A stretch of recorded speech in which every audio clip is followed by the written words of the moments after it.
festivals and the excitement and energy that we have here, especially around food and live music, is just unbelievable. Can't be beaten. And so if you've ever been interested or you just happened upon the podcast, come. I promise you, you will have a blast. Thanks for joining us on Louisiana's Playground Podcast, your roadmap to all things Lake Charles, Louisiana. I'm Brady Raynard. And I'm Anna Strider. It's another week, and that means we are bringing you another special edition. That's right. We know that y'all have loved it just as much as we have, and we're going to keep bringing you these. And this week's special edition is about spring festivals that are coming up here in Lake Charles and Southwest Louisiana. And we appreciate all the listens that you guys have given us. Our two special editions, one on Mardi Gras and Chuck Eats Weeks, are two of our highest listened podcasts. So thank you. And we hope that this one charts just as high as those did. So before you give this a listen, make sure that you have hit the follow button wherever you get your podcast, whether Spotify, Apple Podcasts, iHeartRadio. Every time you do, it really helps us out. So it's that little plus button. Just click it. Exactly. Just click it. Click that. You'll be notified every time we have an episode that launches. And these are ones you don't want to miss. And let's start with an event upcoming this weekend, the 23rd Annual Southwest Louisiana Garden Conference and Expo. For all you green thumbs out there, the event will feature gardening, flowers, trees, shrubs, garden accessories and tools, books, demonstrations, and educational lectures. Basically, think of this as a one-stop shop for gardening. It'll be held March 24th and the 25th at Burton Coliseum. From there, next weekend continues a multi-weekend celebration with Live at the Lakefront, a free-to-the-public music and arts festival held at the Amphitheater right there on the shores of Lake Charles. It's the 11th anniversary of the event. It's been a really successful one that they just made better and better every year. Local bands, live art demonstrations, outdoor art market. Of course, you know, they got that food truck lineup on lock. We've got a lot of food trucks here in Southwest Louisiana, and they're all excellent. And in fact, I think really the best way to describe Live at the Lakefront would be to call it a full-fledged music festival experience on the shores of Lake Charles. What do you think, Anna? I think that sounds like a blast. And the best part, it's free and it's family friendly. It's a great time to get out on a Friday evening. Yep, so Friday, March 31st, the last Live at the Lakefront this year, we'll see headliner act The Flamethrowers, the Lake Charles staple. They'll be joined by Super Soakers and Boys Who Cry. And of course, all of this is presented by the Arts and Humanity Council of Southwest Louisiana and the First Federal Bank of Louisiana. So after 11 years, you know, they really know how to do this festival right. Live at the Lakefront, a whole lot of fun and really worth the trip down to Lake Charles to enjoy it. And you can do so the last Friday in March. And that kicks off April, which is a huge festival event month for us here in Southwest Louisiana. We have events going on every single weekend. On April 6th through the 8th is going to be the DeQuincy Louisiana Railroad Days Festival. That's a free festival out in DeQuincy, and it's their 40th anniversary. So get excited. We have more information on that coming up in a future edition of the podcast. And following that, the next weekend on Saturday, April 15th, is the Southwest Louisiana Yoga Festival. That's going to be held in Drew Park. And let me tell you, I am a yogi at heart. I do spend my time practicing yoga, and this is going to be a really fantastic event. There'll be a full agenda of various activities, types of yoga, including breath work, meditation, sound bath, family yoga. It's a really great time. Get out and relax. And that's only halfway through April. While you might enjoy the physical activity of yoga out on the lakefront, as far as other physical activities that you could watch, aka we call those sports, Anna. With the spring season, baseball and softball obviously in full gear. On the college side, McNeese Baseball has a few home dates over the next few months that look really good if you're coming from the Texas area. What I mean by that is maybe you're a fan of the Islanders of Corpus Christi. They're coming into McNeese in April, and the rival Lamar Cardinals. Obviously, always a fun series with those two teams match up. That one's coming up in May. Meanwhile, the softball Cowgirls of McNeese have two home dates that are really good that you should circle your calendar if you want to see some really high-end college softball to check out. On April 4th, they'll play UL Lafayette. Huge rivalry between the Raging Cajuns. They're always really good, and the Cowgirls are always a formidable opponent. And then April 18th, the LSU Tigers, a top 25 team in the country, will be headed to play at Cowgirl Diamond as well. Both those games should be epic and a whole lot of fun. And then following that up, both Southland Conference tournaments, aka the tournament that sends the team to the NCAA tournament, the Big Kahuna, the Big Dance, will all have to happen through Lake Charles. Softballs is May 9th through 12th. The baseball conference tournament, May 24th through 27th. But wait, there's more. In addition, our high school baseball and softball tournaments for the LHSAA that crowns the state champions. In fact, I would call this two of the most passionate tournaments you will ever witness. The state baseball and state softball championships, both happening in Sulphur as well.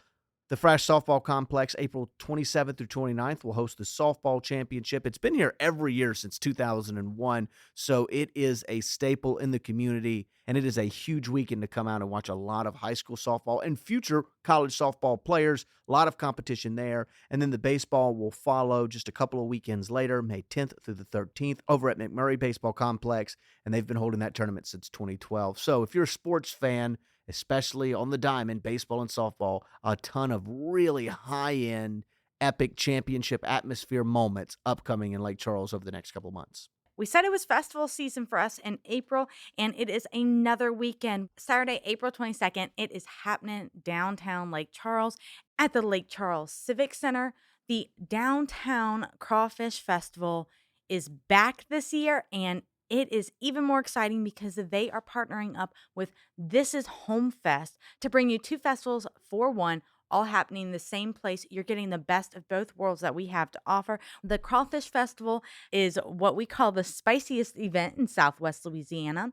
And the organization that puts it on, the Elijah Foundation for Parkinson Awareness, really works to encompass all of the different family-friendly activities, as well as to educate about the crawfish season, the history of the industry, and just the impact, again, that we know and then we've talked about on the podcast that it has here in our region. In conjunction with the Crawfish Festival, you can get all that you can eat in one area and then listen to two stages of live music. You have the hometown stage, which is going to have some featured artists that are local, which is Brandon Ledette, Jared Delphos, and the Zydeco Gators, Gino Delphos and the French Rock and Boogie. And on the main stage, we are bringing regional acts in, including Samantha Fish, Yvette Landry, and the Juji's, Old Lonesome, Swampland String Band, and Bonavox. So just a really great lineup of both regional and local artists, all happening in one spot. And like we said, it's a free festival to attend and just an all-day activity for the entire family. Bring your friends in town. If you're out at the casinos, it's a great opportunity to get into downtown and experience all that they have to offer. Two for the price of one. Exactly. And that price, free. Please keep that in. And that's one of the really great things about so many of the festivals in our area is that they are free attendance.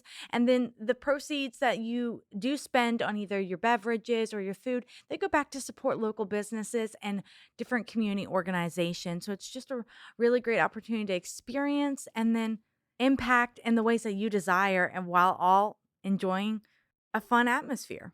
And I know it's not an event necessarily one specific, but I love to see when people come from out of town and come enjoy just a piece of our culture, even if it is for a weekend, and to see typically the sheer joy, the excitement, the, oh my gosh, this is crazy reactions that we typically get seeing a visitor come in that maybe isn't super familiar with Southwest Louisiana culture and life.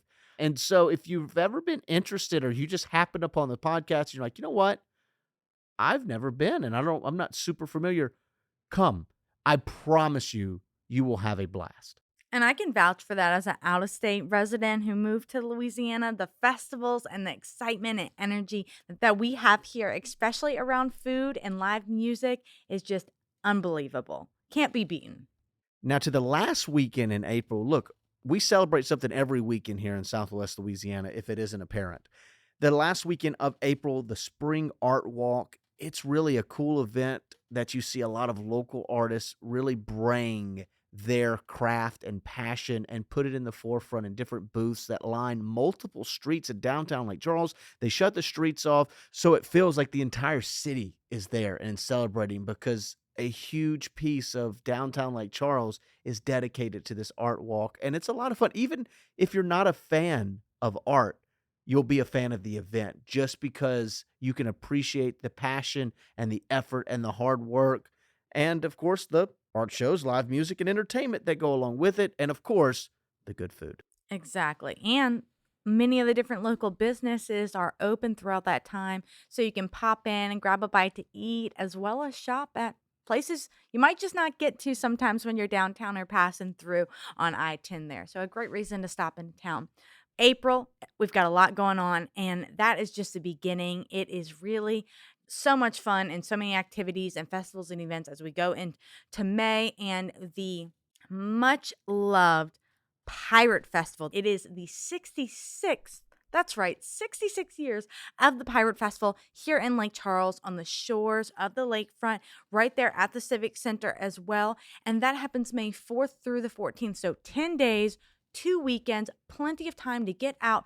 Bring your family. This is one of our most family-friendly festivals that we have in the area. And there's so much going on throughout that time, including days of carnival rides, live music again, contests, and pirate parades that happen all throughout the festival grounds. To me, when I think about Pirate Festival, I think it is the prototypical standard festival event fair that you expect a city to kind of really have it put on. But the fun part is it's that plus pirates and a lot of pirate themed celebrations along with it. So it really adds to the fun and the charm of the festival during that 2 weekend stretch. It's a lot of fun. And if you wonder why pirates, right? Because most people move in, they're like, whoa, why is there a pirate festival? Well, if you've ever heard of the legendary pirate Jean Lafitte, he, the story goes, docked his boat right on the sandy shore of Lake Charles, and then he buried his treasure somewhere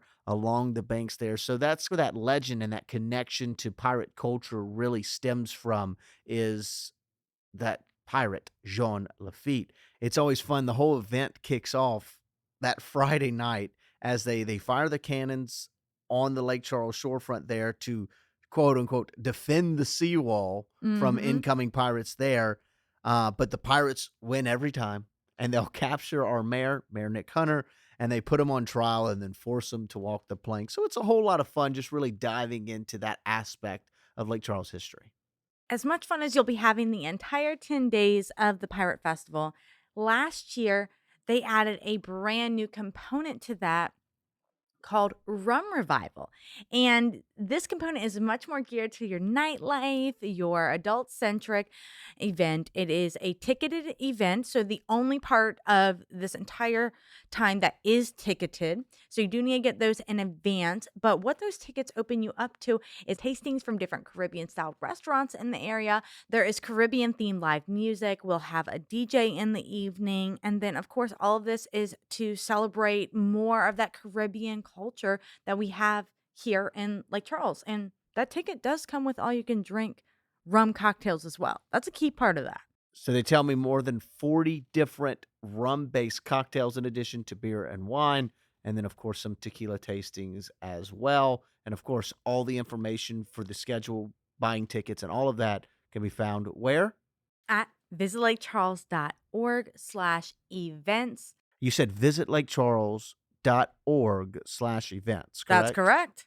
Visitlakecharles.org/events. Okay, I think I got it. You've got it. You've got it. So, as you can see, this is just a tidbit of all of the fun that we have going on here in Southwest Louisiana through mid-May. So, if you're planning a trip over to Southwest Louisiana, or if you haven't started planning yet, get your calendars out. This is a great time to come over, make a weekend of it, attend some of these great events, and get something to eat while you're here. And that's just the start of the fairs and festivals upcoming this year. We'll talk more about them in an episode coming up in May, where we'll continue the list all the way through the summer. So make sure to keep your eyes peeled for that if you plan on coming to Lake Charles any point during there. We also want to thank you for taking time out of your day to join us here on the podcast. If you enjoyed the show, please drop us a follow. Remember, it's that little plus button. and leave us a rating or a review wherever you get your podcasts. Each one helps us to be able to further share with you the unique experiences, stories, and events that Lake Charles and Southwest Louisiana has to offer. So again, head on over to visitlakecharles.org. If you're on the homepage, you can get to the podcast and the events, find out where to eat, events happening, and everything going on here in our community. I'm Anna Strider. And I'm Brady Reynard. Thanks again for coming play at Louisiana's Playground. Say to you.